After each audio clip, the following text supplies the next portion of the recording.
parler d'un sujet qui est toujours le sujet sensible à la période de l'année à laquelle il est pratiqué, c'est l'entretien annuel d'évaluation. Est-ce que ça sert vraiment à quelque chose, cet entretien? Alors, je te donne quelques noms d'entreprises. Deloitte, Microsoft, Accenture, Netflix. Tiens, ce sont toutes des sociétés américaines. Ça, c'est des entreprises qui ont annoncé cette année, en 2019, qu'elles arrêtaient la pratique de l'entretien annuel d'évaluation. Un chiffre. Il y a eu une méta-étude. Tu sais, une méta-étude, c'est des académiques, des chercheurs ou des professeurs d'université qui recensent toutes les études qui ont été faites sur un thème. Et là, ils en ont trouvé 250 sur le thème des entretiens d'évaluation et qui essayent d'en sortir la synthèse.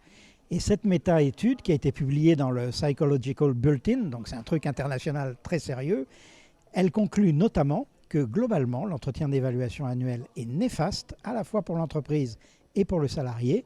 Et elle dit que 30% des entretiens annuels se traduisent par une baisse de performance des salariés qui les subissent, pour reprendre leurs termes. Donc tu vois qu'il y a du travail. Alors, moi je remettrais carrément en cause la manière dont il est pratiqué plutôt que l'entretien lui-même.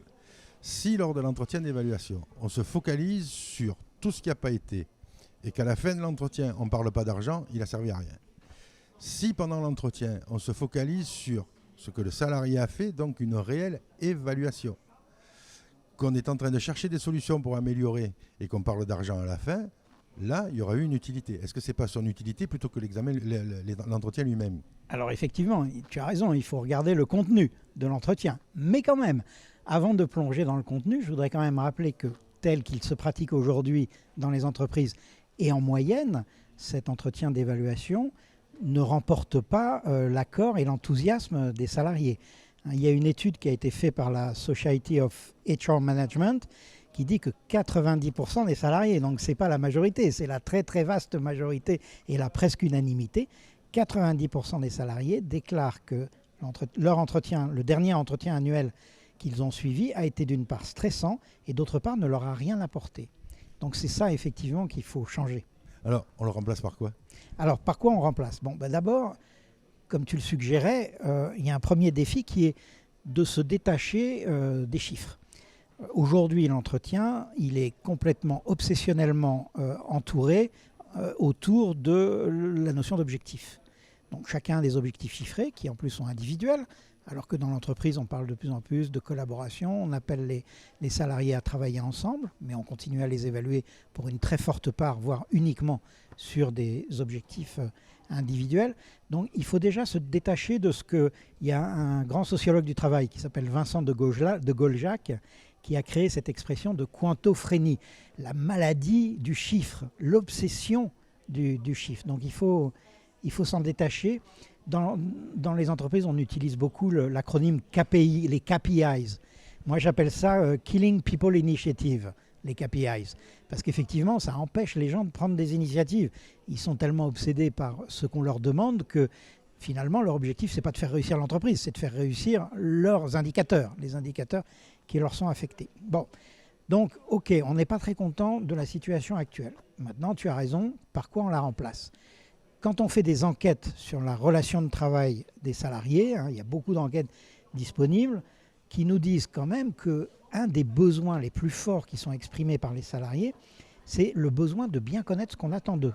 Il y a beaucoup de salariés qui sont plongés dans la marmite et on ne leur dit pas grand-chose, il faut qu'ils se débrouillent. Ben non, un salarié, c'est aussi quelqu'un qui a envie de savoir sur quoi il va être attendu, qu'est-ce qu'on attend d'eux.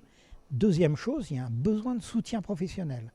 Quand on fait des enquêtes et des baromètres sur le management, on apprend que les salariés ne se plaignent pas du tout de l'excès de management.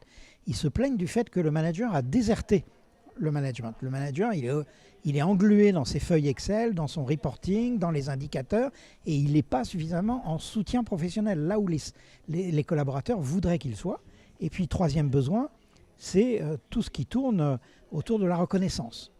Être capable de reconnaître les gens, et ce n'est pas uniquement financier. Tu supposais dans ton affirmation que les gens veulent parler d'argent dans leur entretien, c'est vrai, mais en même temps, il n'y a pas que ça. Il y a aussi le sens qu'on trouve à son activité, pourquoi on se lève le matin pour venir travailler. J'ai caricaturé parce que l'argent, c'est l'outil de reconnaissance. C'est un des outils. C'est un des outils qui, effectivement, montre que ce n'est pas du pipeau, comme on dit, que c'est tangible, que l'entreprise se comporte d'une certaine façon et va au-delà des mots et est capable d'accorder ses actes avec les mots. Mais tu vois, ces 3 besoins, besoin de savoir ce qu'on attend de moi, besoin de soutien professionnel, besoin de reconnaissance et de sens, ces 3 besoins, voilà, c'est là-dessus qu'il faut se centrer pour reconstruire une nouvelle approche de l'entretien professionnel. Et le dernier conseil? Alors, le dernier conseil, c'est effectivement de mettre en place un système de management agile. On parle beaucoup d'agilité dans les entreprises avec des définitions qui ne sont pas toujours très claires, mais l'idée du management agile, c'est justement de donner aux salariés, aux collaborateurs, un feedback continu. Hein, et au lieu d'attendre 1 an ou 6 mois, le feedback est continu. Donc à la fin d'une mission, à la fin d'une tâche, d'un projet, on a un entretien, pas forcément très formel, dans lequel on donne un feedback.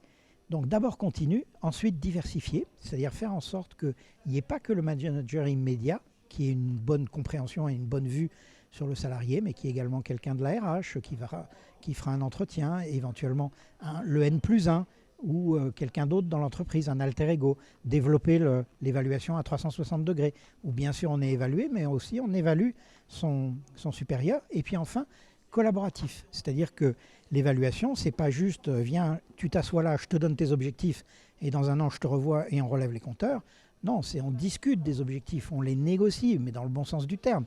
On parle des moyens pour atteindre les objectifs. On parle effectivement d'argent, mais on parle aussi de formation, de compétences, de partenariat, comment on peut améliorer le travail au quotidien, de parcours professionnel.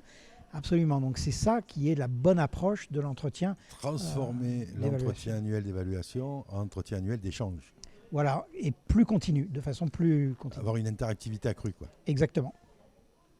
Ben, merci beaucoup, Martin. Mais je t'en prie. Et finalement, juste pour terminer, on pourrait dire qu'on saura qu'on a gagné, c'est-à-dire si on met en œuvre tout ça, on saura qu'on a gagné le moment où l'entretien d'évaluation deviendra non pas un moment redouté, mais un moment attendu, à la fois par les salariés et par les managers. Celui dont on va ressortir avec quelque chose. Exactement. De concret. Exactement. Mais merci beaucoup, Martin. Merci, Jacques.